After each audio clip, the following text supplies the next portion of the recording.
하나님 말씀 봅니다. 신약성경 누가복음 1장 그리고 구약 미가서 5장 두 군데서 봅니다. 신약성경 누가복음 1장 26절에서 38절 말씀 제가 먼저 읽어드립니다. 여섯째 달에 천사 가브리엘이 하나님의 보내심을 받들어 갈릴리 나사렛이란 동네에 가서 다윗의 자손 요셉이라 하는 사람과 정혼한 처녀에게 이르니 그 처녀 이름은 마리아라. 그에게 들어가 가로되 은혜를 받은 자여 평안할지어다. 주께서 너와 함께 하시도다 하니 처녀가 그 말을 듣고 놀라 이런 인사가 어찌함인고 생각하며 천사가 일러 가로되 마리아여 무서워 말라. 내가 하나님께 은혜를 얻었느니라. 보라 내가 수태하여 아들을 낳으리니 그 이름을 예수라 하라. 저가 큰 자가 되고 지극히 높으신 이의 아들이라 일컬을 것이요 주 하나님께서 그 조상 다윗의 위를 저에게 주시리니 영원히 야곱의 집에 왕노릇 하실 것이며 그 나라가 무궁하리라. 마리아가 천사에게 말하되 나는 사내를 알지 못하니 어찌 이 일이 있으리이까. 천사가 대답하여 가로되 성령이 내게 임하시고 지극히 높으신 이의 능력이 너를 덮으시리니 이러므로 나실 바 거룩한 자는 하나님의 아들이라 일컬으리라. 보라 내 친족 엘리사벳도 늙어서 아들을 배었느니라. 본래 수태하지 못한다 하던 이가 이미 6달이 되었나니 대저 하나님의 모든 말씀은 능치 못하심이 없느니라. 마리아가 가로되 주의 계집종이오니 말씀대로 내게 이루어지이다 하매 천사가 떠나가니라. 미가서 5장 2절 한 절만 봅니다. 베들레헴 에브라다야 너는 유다 족속 중에 작을지라도 이스라엘을 다스릴 자가 내게서 내게로 나올 것이라. 그의 근본은 상고의 태초이니라. 아멘. 한 주간 평안하셨습니까? 주님은 주신 은혜를 넉넉히 받아 누리길 바랍니다. 어느 마을에 아주 큰 부자가 살았습니다. 종들을 많이 거느리고 살았던 부자가 세를 맞기 바로 하루 전 섣달 금음에 종들을 다 불러 모았습니다. 그리고 볏짚 한 단씩을 각 종들에게 주면서 이 볏짚을 가지고 새끼를 꽈라. 할 수 있는 한 새끼 손가락보다 가늘게 꽈라. 이 말을 들은 종들은 주인이 떠나고 나서 투덜거리기 시작했습니다. 아니 섣달 금음 새해를 맞는데 좀 쉬라고 내버려 두지 새끼를 꼬라고 하니 이게 무슨 변덕인가. 그것도 새끼 손가락보다 가늘게 꼬라고 하니 이건 우리를 필경 힘들게 하려는 쉬지 못하게 하는 주인의 심사일 것이다. 어떻게 이걸 가지고 볏짚을 하나를 하루 만에 꼴 수 있던가. 그래서 어느 종은 새끼를 꼬다 말고 난 포기하겠다. 어느 종은 그 주인 말이니까 그 집단을 많이 엮어서 주인 말보다 더 새끼손가락보다 훨씬 굵게 그래서 빨리빨리 볏짚을 없애면서 새끼를 꼬았습니다. 그러나 한 충성스러운 종은 아무 불평 없이 주인이 새끼손가락보다 가늘게 만들라는 그 말을 그대로 듣고 꾸준하게 다른 친구 종들이 투덜거리는 거 신경 안 쓰고 밤새 새끼를 꼬았습니다. 다음날 아침이 됐습니다. 주인이 저기서 들어오는데 이 어깨에 큰 보따리를 하나 메고 들어오는 겁니다. 그리고 주인 종들을 앞에서 다시 모이라고 하고 이렇게 말을 했습니다. 모두 잘 들어라. 작년 한 해 너희들 나를 위해 너무너무 많이 수고했다. 고맙다. 지금 너희들이 만든 그 새끼 줄에다가 이 큰 보자기에 엽전들이 잔뜩 들어있는데 거기다가 마음껏 가지고 싶은 만큼 엽전을 다 집어넣어서 가져가거라. 반드시 그 새끼 줄에 꽈은 돈만 너희들의 돈이다. 이 주인의 말에 잔꾀를 부리던 종들이 난리가 났습니다. 자기들이 꼰 새끼로는 도저히 엽전을 꿰 수가 없기 때문입니다. 이 후회도 소용이 없습니다.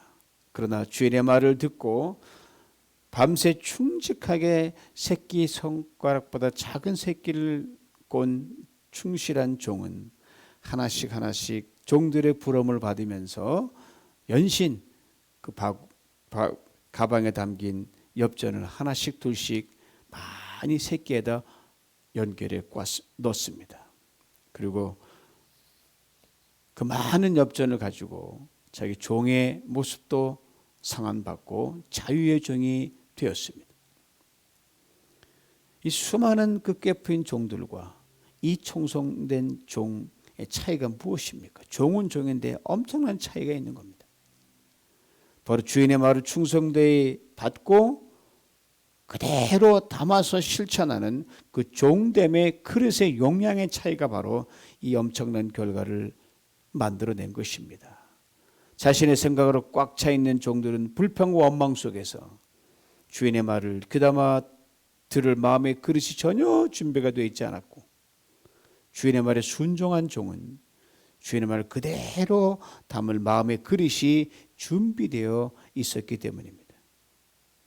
성도 여러분, 그릇의 용량, 그릇이 얼마나 크냐 작으냐 하는 것은 그 그릇이 밀어낼 수 있는, 즉 담아낼 수 있는 물의 양으로 측정이 됩니다. 큰 그릇은 큰 물을 담습니다.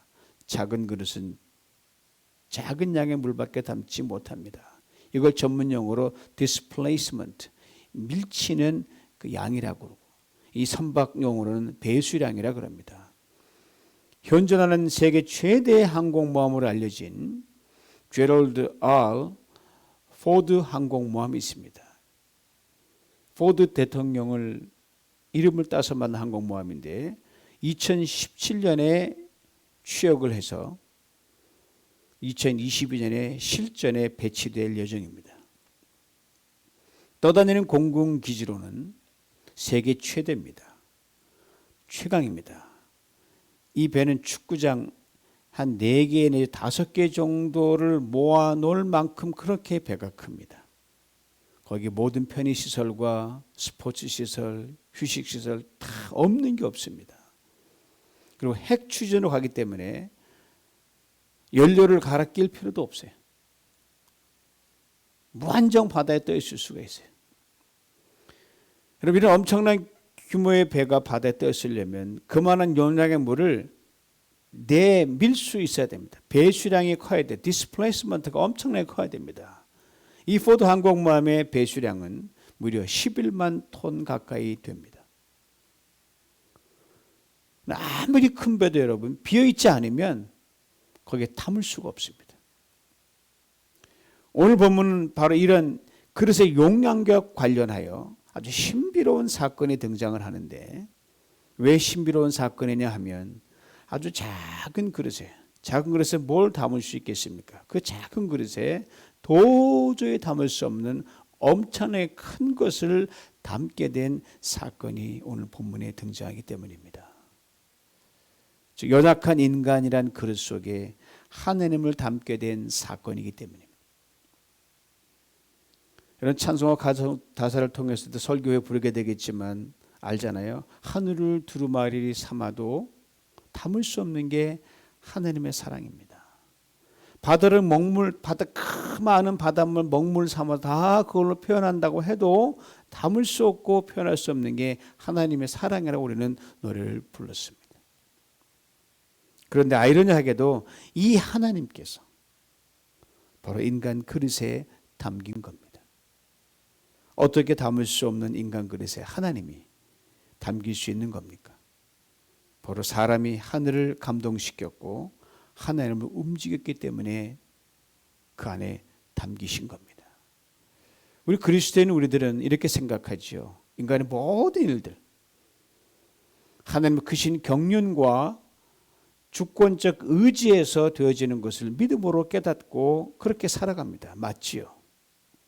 모든 일의 시작과 과정과 그 일의 끝까지 전 과정을 하나님이 섬세하게 간섭하시기 때문입니다. 즉 하나님의 모든 일의 주관자가 되시기에 인간은 그 어느 것도 내가 했다고 내세울 것이 하나도 없습니다. 설령 내가 했다 할지라도 하나님께서 그렇게 허락하셨기 때문입니다. 그러나 인간적인 관점에서 보면 분명 뭔가 다르거든요. 이거 분명히 어떻게 그 인간 속에 그 작은 속에 담길 수 있을까? 하나님을 감동시킨 사건이라고 설명할 수밖에 없습니다. 오늘 본문에 도저히 담을 수 없는 하나님을 담을 수 있을 만큼의 감동적인 두 인물이 등장합니다. 지극히 평범한 한 남자와 한 여자입니다. 남자 이름은 요셉이요, 여자 이름은 마리아입니다. 요셉과 마리아는 서로 1시간 반 정도 떨어진 그런 곳에서 태어났습니다. 요셉이 청소년 시절에 그의 부모님이 나사렛이라는 동네로 이사해 와서 마리아를 만나게 됐습니다. 요셉과 마리아는 서로 사랑은 싹 틔우다가 이제 결혼을 약속한 사이가 되었고, 바로 그 상태에서 엄청난 비밀스러운 일이 그 두 사람에게 벌어진 겁니다.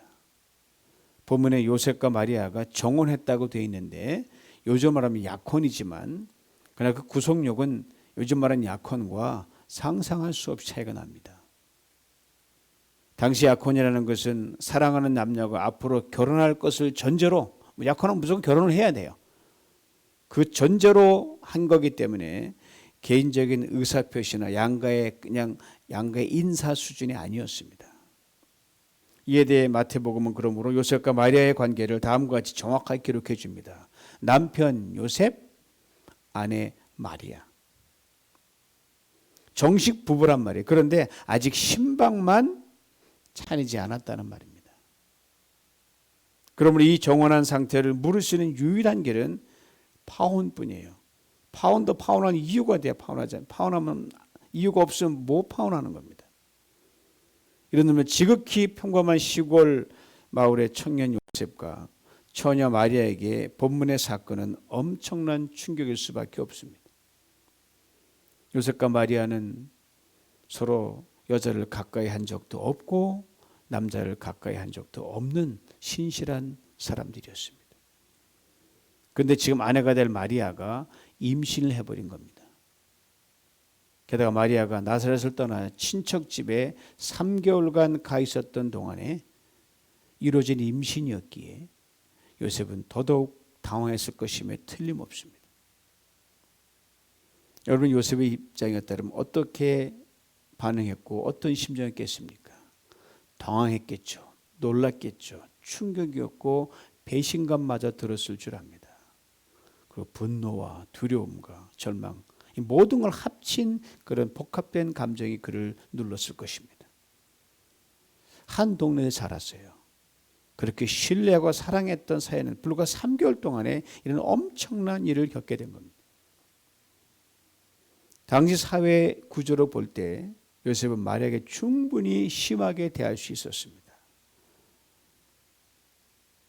심지어 돌팔매질까도 할 수 있었습니다. 사회 기준으로 볼 때. 자신은 난 절대 결백하다. 나는 진짜 아무 일도 안 했다라고 항변하면서 마리아를 극도의 공경한 상태로 몰아가고 자기는 빠질 수가 있었습니다. 그런데 이 엄청난 일을 겪으면서도 요셉의 생각에 제일 먼저 도달한 것은 어디냐? 바로 사랑하는 아내 마리아였습니다. 이에 대해 마태복음 1장 19절 이렇게 말씀합니다. 우리말 성경으로 읽어드립니다. 마리아의 남편 요셉은 의로운 사람이었습니다. 그는 마리아가 사람들 앞에서 수치를 당하게 될까 봐 남모르게 파혼하려 했습니다. 흔히 여러분, 우리가 의롭다 할 때 우리 어떻게 생각해요? 내가 다른 사람보다 비교 우위에서 더 깨끗하고 옳다라고 할 때 우리는 의롭다 이렇게 얘기하거든요. 그러나 이 엄청난 일을 당한 요셉을 의롭다고 하는 것, 이것과는 차원이 훨씬 다릅니다. 마리아가 당한 공경을 대신 감당하는 요셉의 자기 희생과 사랑이 수반된 의로움을 말하고 있습니다. 그렇습니다. 진정한 의로움은요, 너와 나가 다르다고 남과 차별하고 분리되는 게 아니라 반드시 그까지 껴안을 수 있는 철저한 자기 희생이 수반돼야 진정한 의라고 할 수 있습니다. 이런 희생과 사랑이 있었기에 지금 요셉은 끝까지 마리아를 지키려고 합니다. 여기서 우리 한번 생각해 보십시다. 요셉의 먼 옛날 조상이 다윗이라고 성경은 말하고 있거든요. 요셉은 왕가의 멀고 먼 후손이었다란 말입니다. 그러나 오랜 세월이 흘러 이제는 그저 평범한 가정의 한 사람으로 가업인 목수의 일을 배우고 있었습니다. 그걸 좀 더 셋업하려고 하고 있었어요. 그리고 결혼해서도 목세를 천직으로 계속해 나가면서 마리아와 더불어 소박한 행복을 꿈꾸고 있었던 그런 사람이었어요. 이런 그에게 자기 인생을 송두리째 바꿔버릴 사건이 벌어진 겁니다. 그 소박한 꿈을 한 번에 날려버릴 그런 일이 벌어진 겁니다. 이러한 위기 상황 중이었지만 요셉의 생각은 마리아에게 향했습니다. 자기만 꾹 참고 덮어주면 마리아에게는 더 이상의 피해와 수치가 돌아가지 않으리라고 그렇게 생각했습니다. 이것이 진정한 의입니다. 사랑으로 허물을 덮는 용기, 지금 절박한 입장에 있는 사람의 처지까지 내려가서 함께하고자 하는 그 희생이 바로 진정한 의입니다. 요셉의 이 의가 바로 하나님을 움직였어요. 아니 요셉의 이런 희생과 사랑이 없었다면 예수 그리스도 주님께서는 이 땅에 오실 수가 없었을지 모릅니다. 물론 예수님께서 이 오래전에 이 땅에 메시아로 오실 거 예견되었지만 함께 신방을 차리기도 전에 자기 아내가 떡하게 임신한 사실을 인간의 경험과 그 이해로 선뜻 받아들일 사람이 어디 있겠습니까? 그게 왜 수많은 생각이 스치고 지나가지 않았겠습니까? 이 엄청난 고뇌의 시간에 천사 가브리엘이 꿈에 요셉에게 나타나서 이렇게 말합니다. 다윗의 자손 요셉아, 아내 마리아 데려오기를 무서워 말라. 저에게 잉태된 자는 성령으로 된 것이라. 이 천사의 말을 들은 요셉이 그렇게 번민했던 그 꿈꾸기 전에 잠들기 전에 번민했던 그 모든 걸 다 정리하고 놀랍게도 이것을 신앙의 세계 속에서 소화시키고 받아들이게 됩니다. 이게 놀라운 거예요.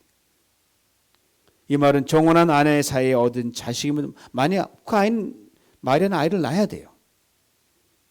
정혼한 아내에게서 난 자식임에도 불구하고 평생 아들인 예수에 대해서는 친아버지가 아닌 기른 아버지라는 딱지를 달고 살 수밖에 없다는 것을 의미합니다. 요셉은 자신보다는 마리아를 인간의 일과 생각보다는 하나님의 일을 먼저 보는 용기 있고 지혜로운 선택을 했습니다. 여러분 성탄절을 맞이할 때마다 오랜 세월 동안 수많은 사람들의 입에 덜 오르내리는 영원한 죄인이 있다고 하면 그나마 바로 요셉일 겁니다. 크리스마스 캐롤에도 루돌프 사슴코가 얼마나 많이 등장하고 우리 입에 회자됩니까? 그렇지만 이 그늘진 곳에 감춰진 의인 요셉의 이름은 여러분 불러보셔서 잘 안 불러집니다. 들판에 양을 치던 목동대라고 하는 노래도 많이 있습니다. 심지어 간사하고 악하기로 소문난 헤롯 왕도 자주 입에 오르내리곤 하지만 요셉은 성탄절 연극의 조연으로 등장하는 것이 고작입니다.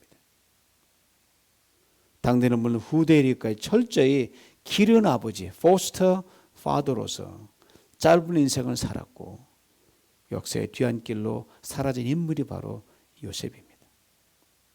그러나 일개 목수에 불과한 한 인간 요셉의 한결같은 경건, 의로움, 신실함이 하나님을 감동시켰고 보잘것없는 한 인간 요셉의 가문이 하나님이신 메시아 예수를 담을 수 있는 엄청난 영광을 얻게 되는 축복을 입게 하셨습니다. 영원한 죄인인 요셉이 안쓰러웠던지 훗날 그를 기리는 노래를 지은 사람이 있습니다. 성경교사요.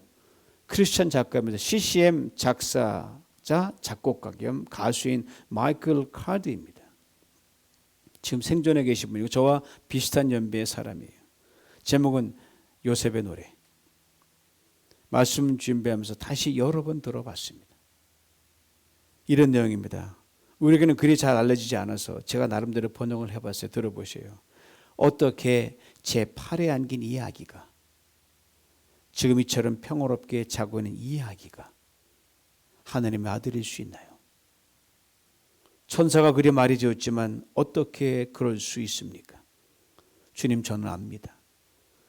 그가 제 후손이 아닌 것을, 제 살에서도 제 뼈에서도 난 것이 아닌 것을, 그러나 아버지는 이 아기를 내 사랑의 아들이 되게 하셨나이다. 아버지, 제가 당신의 놀라운 계획에 어디에 걸맞는 자인지 보여주옵소서. 어떻게 한 인간이 하나님의 아들의 아비가 될 수 있나이까? 주님, 저는 한평생 한낱 목수에 불과했습니다. 그런 제가 어떻게 왕을 키우겠나이까? 그런 제가 어떻게 왕을 키우겠나이까? 아기라서 지금은 아주 작아 보입니다. 얼굴과 손도 너무나 곱습니다. 하지만 그가 울 때 해가 사라지는 듯합니다. 그러나 그가 웃으면 해가 다시 비칩니다. 어떻게 그럴 수가 있겠습니까? 어떻게 제 팔에 안긴 이 아기가, 지금 이처럼 평화롭게 자고 있는 이 아기가 하나님의 아들이라뇨. 천사가 그리 말해주었지만 어떻게 그럴 수가 있습니까? 어떻게 그럴 수가 있습니까? 이 노래를 들으면서 2000년 전 당시 요셉을 한번 생각해 봤습니다.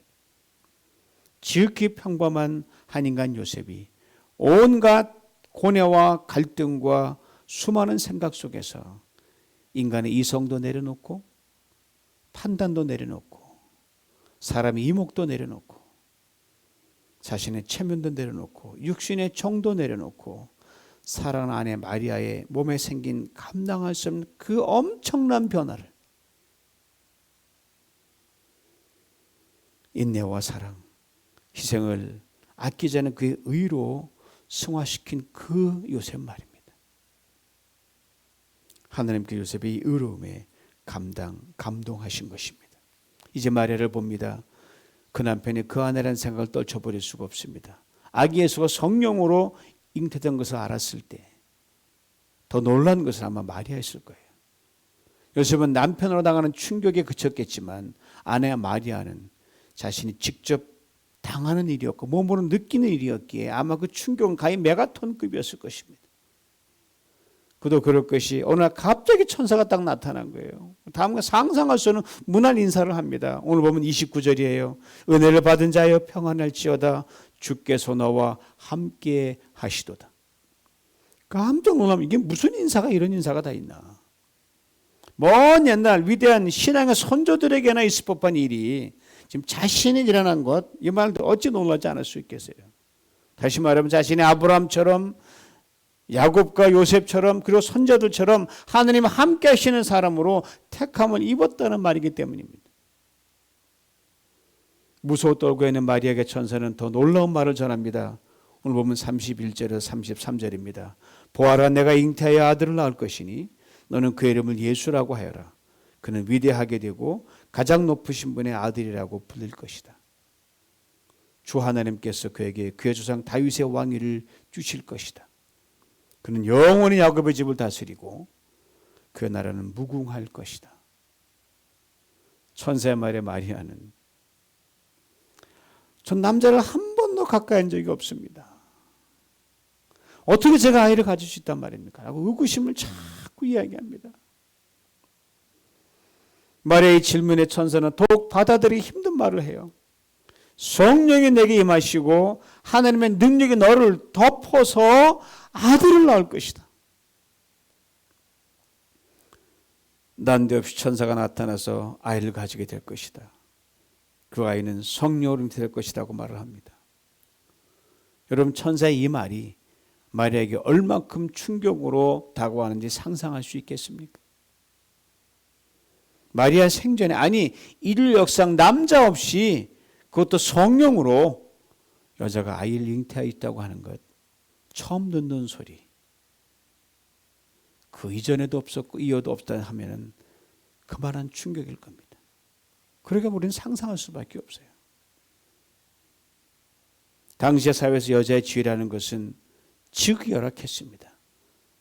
철저하게 주변인에 불과했습니다. 지금 마리아는 남편 요셉과 신방을 꾸미기 전에 아이를 갖는다는 뭘 의미하는지 누구보다 잘 알고 있었습니다. 부정한 여인의 낙인이 찍혀버립니다. 당시에도 드물었지만 돌에 맞아 죽을 수 있습니다. 파혼을 당하여 공동체로부터 쫓겨남을 당하는 수치를 당했을 거예요. 그렇다면 지금 마리아에게 들려지는 천사의 말은 기쁜 소식이라기보다는 피하고 싶은 소식이었을 것입니다. 축복이 아니라 저주일 수도 있었기 때문입니다. 마리아의 이 엄청난 고민을 천사가 모를 리가 없습니다. 그래서 마리아의 먼 친척이었던 엘리사벳의 이야기를 상기시켜 줍니다. 들어보세요. 내 친척 엘리사벳에게 오랫동안 자녀가 없었는데 하나님의 은혜로 6개월 전에 아들을 갖게 된 것 알지 않느냐. 하나님의 모든 말씀을 능치 못하심 없느니라. 남에게 있었던 특별한 일이 내게 이루어지면 그 특별을 넘어가면 받아들이기 힘든 일인데 천사가 그 말을 해줍니다. 천사의 말을 받자마자 마리아는 참으로 놀라운 고백을 합니다. 주의 계집종이오니 말씀대로 이루어지이다.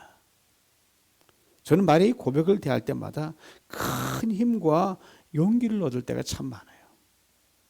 이 고백이 되어진 상황과는 결코 제가 같지 않지만 우리 하나님의 말씀을 듣고 읽고 묵상할 때 어찌 다 이해할 수 있게 다 이해할 수 없지만 믿음으로 이렇게 반응하면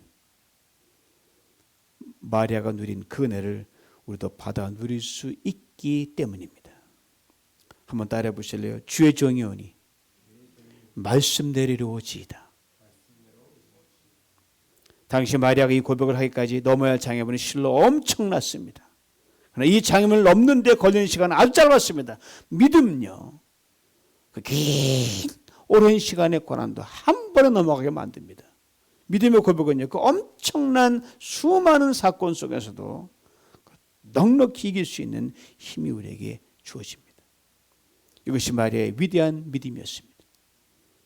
마리아는 이 믿음으로 자신의 인간의 모든 염려와 걱정을 내려놓았고 사회적 편견과 배척도 내려놓았습니다. 그리고 자신에게 닥칠 그 어떤 불이익과 손해도 내려놓았습니다.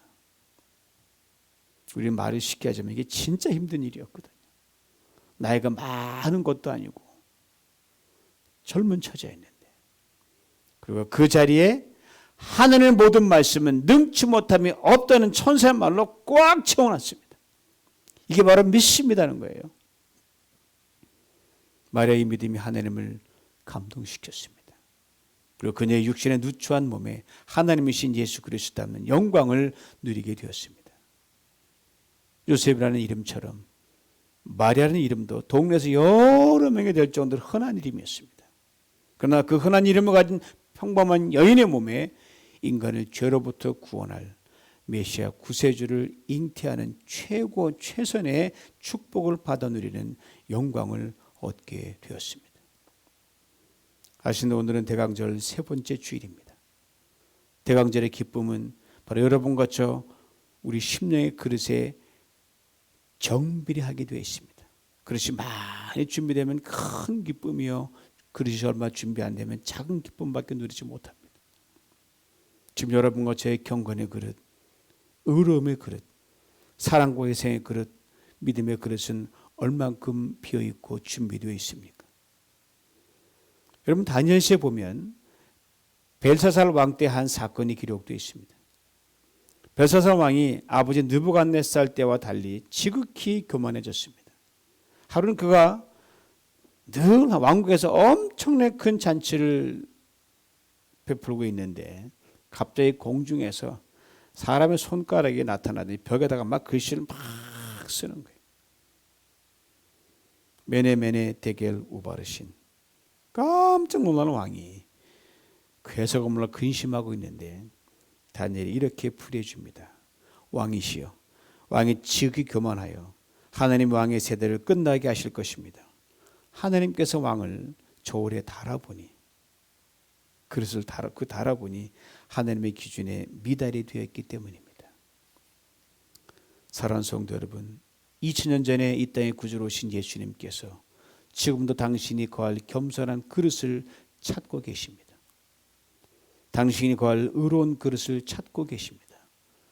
당신이 구할 희생과 사랑의 그릇, 믿음의 그릇을 찾고 계십니다.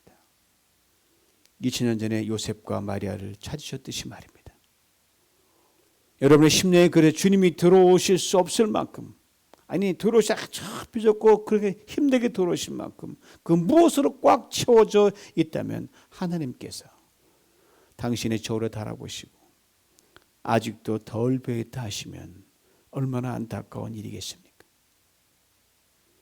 2000년 전 요셉이 복중에 아기 예수를 가진 마리아를 데리고 길을 가다가 해산할 시간이 임박해졌습니다. 마땅히 찾을 곳이 없어서 마구간의 말먹이통인 구유에 누울 수밖에 없습니다.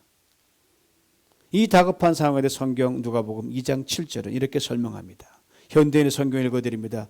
여관에는 사람이 다 차서 있을 곳이 없으므로 그들은 마구간에 머물게 되었다. 거기서 마리아는 첫 아들을 낳아 포대기에 싸서 구유에 누웠다.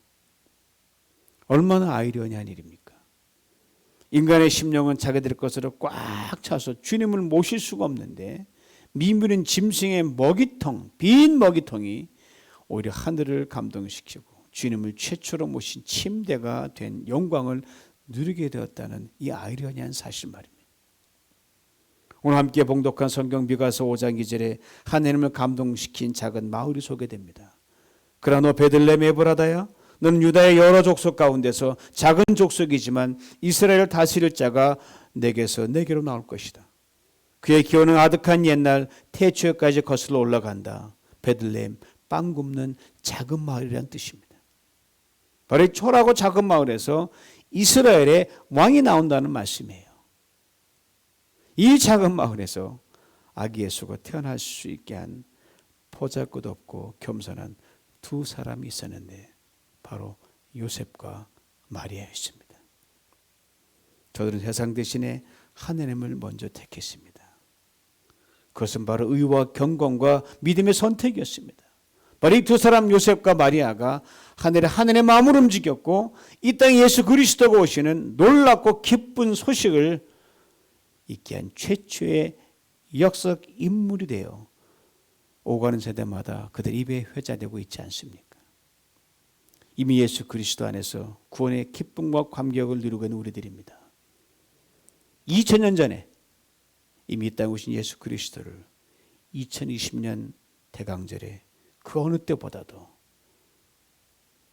큰 기쁨, 큰 감동으로 주님 새롭게 맞이할 수 있는 우리 모두가 될 수 있기를 간절히 원합니다.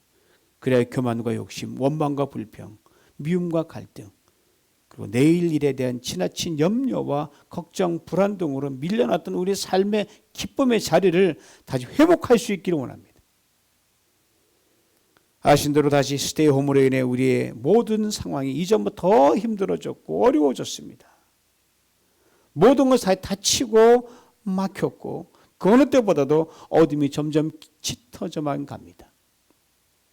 그러나 여러분과 제가 지금 예배를 드리고 있는 그 각 가정이 주님을 담고 품을 수 있는 이 시대의 베들레헴이 되고 우리 각자가 하나님을 감동시키는 이 시대의 요셉과 마리아가 될 수 있다면 우리는 코로나 바이러스라는 사망의 음침한 골짜기를 능히 기쁨으로 지날 수 있게 될 줄 믿습니다.